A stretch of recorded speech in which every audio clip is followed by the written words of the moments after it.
Praise the Lord. ఫిబ్రవరి 22వ తేదీ 2025. ఈరోజు దేవుని వాగ్దానము.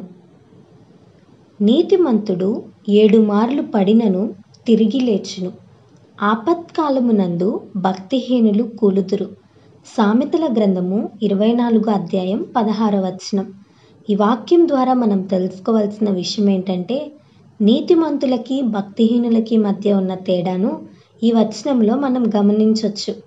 భక్తిహీనునిగా జీవిస్తే దేవుడు సరిచేసుకోవడానికి అవకాశాలు ఇస్తారు, కానీ భక్తిహీనులు సరిచేసుకోరు.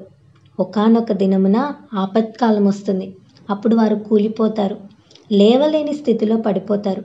నీతిమంతులుగా జీవిస్తున్న వారు ఈ పాపలోకంలో, మాయలోకంలో కొన్నిసార్లు వారి కాలు జారినప్పటికీ వారు తిరిగి లేస్తారు. దావీదు కూడా తన జీవితంలో ఒకసారి పడిపోయాడు.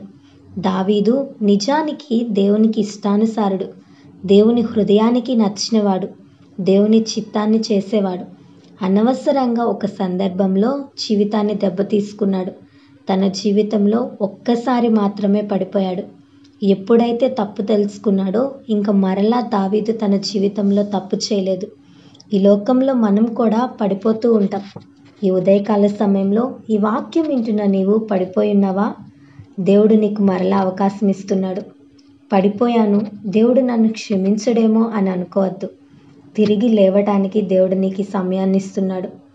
పడిపోయిన ఎంతోమందిని లేవనెత్తి బలంగా వాడుకున్నాడు.